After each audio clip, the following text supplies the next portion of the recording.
हर रात तुम खुद से एक वादा करते हो, अब नहीं करूँगा, पर सुबह होते होते वही वादा एक और झूठ बन जाता है। तुम्हें याद भी नहीं कि ये कब शुरू हुआ था, शायद बोर्डम में या क्यूरियोसिटी में, या उस वक्त जब तुम्हें किसी की ज़रूरत थी और कोई नहीं था।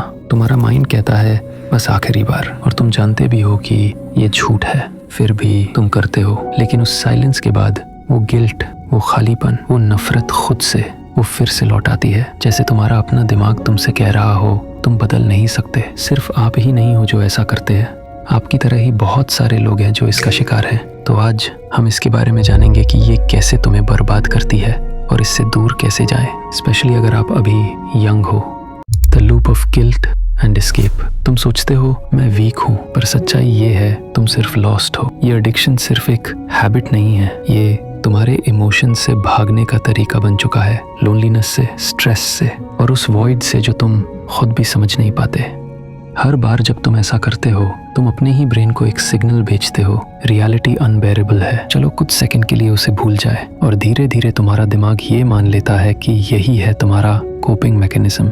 You see, your brain doesn't care about right or wrong, it only cares about survival and pleasure. Porn और over masturbation तुम्हारे ब्रेन को वो आर्टिफिशियल प्लेजर देती है जो रियल लाइफ कभी नहीं दे पाती, क्योंकि रियल लाइफ में स्ट्रगल है, पेशेंस है, पेन है। पर जब तुम्हारा ब्रेन इतनी इजी प्लेजर पाता है, वो हार्ड थिंग्स को रिजेक्ट करने लगता है, study, focus, goals, even real connection with people, क्योंकि उसके मुकाबले वो इंस्टेंट प्लेजर बहुत आसान लगता है। चलो अब बात करते हैं उस चीज़ की जो हर चीज़ के पीछे है, डोपामीन। डोपामीन वो केमिकल जो तुम्हारे दिमाग को बताता है कि क्या अच्छा है, क्या रिवॉर्ड देता है। जब तुम कोई अचीवमेंट करते हो, कोई गोल पूरा करते हो, डोपामीन रिलीज होती है। That's nature's way of saying good job, do it again. और जब तुम पॉर्न या मास्टरबेशन जैसे इंस्टेंट रिवॉर्ड्स लेते हो, तो तुम्हारा ब्रेन अननेचुरल लेवल का डोपामीन पाता है, इतना ज़्यादा कि रियल लाइफ की चीज़ें बोरिंग लगने लगती हैं।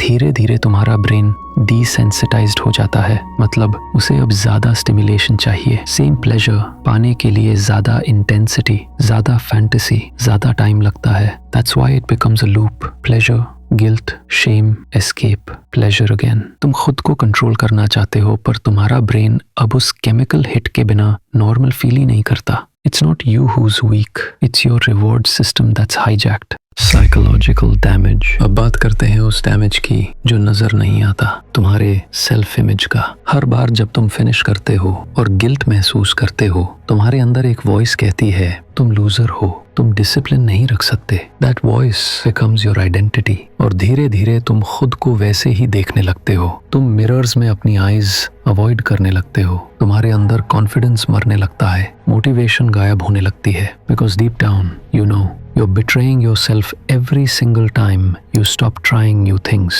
you stop chasing your goals, you stop believing you can change. और यही एडिक्शन का सबसे डेंजरस साइड है, it kills hope silently. अब सवाल ये नहीं कि तुम ये करते क्यों हो, बल्कि ये कि तुम्हें इसकी ज़रूरत क्यों महसूस होती है। कई बार ये लोनलीनेस होती है, कई बार वो इमोशनल पेन जो तुमने कभी एक्सप्रेस नहीं किया, या चाइल्डहुड का वो एम्प्टीनेस जो आज भी तुम्हारे साथ है। मास्टरबेशन खुद में ईविल नहीं है, पर जब ये तुम्हारे इमोशंस को नम करने का तरीका बन जाए, तब ये तुम्हारा एस्केप बन जाता है। You are not chasing pleasure, you are running from pain. और जब तक तुम उस पेन को फेस नहीं करते, तब तक तुम उसे रिपीट करते रहोगे, हर बार उसी लूप में फंसते हुए। एक दिन आएगा जब तुम मिरर के सामने खड़े रहोगे और खुद से नजरें नहीं मिला पाओगे, ना इसलिए कि तुमने कुछ गलत किया, बल्कि इसलिए कि तुम खुद को खो चुके हो। और वहीं से अवेयरनेस शुरू होती है। तुम समझते हो मैं अपने ही दिमाग का प्रिजनर बन चुका हूँ, एंड दैट रियलाइजेशन हर्ट्स। लेकिन यही वो दर्द है जो हीलिंग की शुरुआत बनता है। तुम्हें किसी मोटिवेशनल वीडियो की जरूरत नहीं,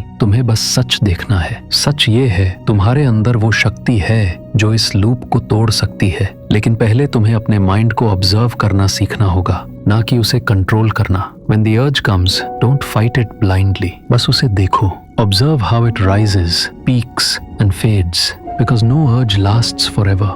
धीरे धीरे तुम्हारा दिमाग रीवायरिंग शुरू करेगा। तुम्हें हर बार उस अर्ज को एक्ट नहीं करना पड़ेगा। You learn to sit with discomfort, and that's where real power begins. अब बात करते हैं कैसे निकलना है इस लूप से। Not through punishment, but through awareness. Point 1. Cut the triggers. जो चीजें तुम्हारे अर्जेस को फ्यूल देती हैं, वो वेबसाइट्स, वो वीडियोस, वो आइसोलेशन धीरे धीरे दूर करो। तुम्हारा ब्रेन किसी भी एडिक्शन से उसी तरह निकलता है जैसे वो अंदर गया था। 1 cue at a time. Point 2. Replace the void. जब तुम ये हैबिट छोड़ते हो एक एम्प्टीनेस आती है। Don't fill it with distractions. Fill it with creation, art, journaling, workout, learning something new. Because energy doesn't disappear, it transforms. Point 3. Rebuild your self-image. हर दिन mirror में देखो और बस इतना कहो, मैं कोशिश कर रहा हूँ। Not I'm perfect. Not I'm cured. Just I'm trying. यही ट्रुथ तुम्हें आगे ले जाएगा। Point 4. Understand relapse. अगर तुम कभी फिर से फॉल करते हो तो उसे पनिशमेंट मत बनाओ, उसे फीडबैक बनाओ। आस्क योरसेल्फ, कौन सी फीलिंग थी जिससे मैं भागना चाहता था? That question is the door to healing. Point 5. Reconnect with real intimacy. Porn ने तुम्हें सिखाया है कि प्लेजर डिसकनेक्शन से भी मिल सकता है। रियलिटी ये है, true pleasure only comes with presence, when you truly feel, not when you escape. तुम्हारा ब्रेन बदल सकता है, लेकिन उससे पहले तुम्हें खुद से सच बोलना पड़ेगा। तुम ये एडिक्शन नहीं हो, तुम वो इंसान हो जिसने अपने ही पेन से बचने की कोशिश की। And that's okay, it was your way of surviving. लेकिन अब समय है जीने का। शायद कुछ रातों में फिर वो अर्ज आएगा, तुम्हारा माइंड फिर वही कहेगा, बस आखिरी बार। पर इस बार तुम मुस्कुरा सकोगे, क्योंकि अब तुम जानते हो ये मैं नहीं हूँ, ये मेरा ओल्ड सेल्फ है जो मरने से डर रहा है। You'll sit in silence, feel the discomfort, and in that silence, you'll meet yourself again. वो version of you जो प्योर था, अवेयर था और जो बस होना जानता था। Ending. The calm realization. Her addiction की जड़ में एक ही बात होती है, मुझे दर्द नहीं महसूस करना। पर जब तुम दर्द को महसूस करना सीख जाते हो, वो तुम्हें बदल देता है। तुम स्ट्रांग नहीं बनते, तुम रियल बनते हो। तो अगर तुम ये सुन रहे हो और तुम्हारे अंदर वो गिल्ट है, जान लो तुम अकेले नहीं हो। You are not broken, you are just healing. धीरे धीरे तुम्हारा दिमाग रीवायरिंग होगा, तुम्हारा दिल सॉफ्टन होगा और तुम्हारे अंदर वो शांति लौटेगी जो तुमने सालों पहले खो दी थी। बस याद रखो, healing doesn't happen when you hate yourself, it happens when you finally decide to see yourself. हर रात जब तुम खुद से वादा करो, अब नहीं करूंगा, तो उस वादे को डर से नहीं, समझ से निभाना। Because the goal isn't to stop doing it, it's to start feeling alive again. यहाँ तक वीडियो देखने के लिए धन्यवाद। आपने यहाँ तक वीडियो देखी, उसका मतलब आप अपने आप को इससे दूर करना चाहते हो। आशा है कि आपको ये वीडियो अच्छी लगी होगी। अगर आप चाहते हो अपने दिमाग को अच्छी तरह से इन चीज़ों से दूर करना, तो आप ये वाली वीडियो देखें, इससे आपको बहुत हेल्प मिलेगी।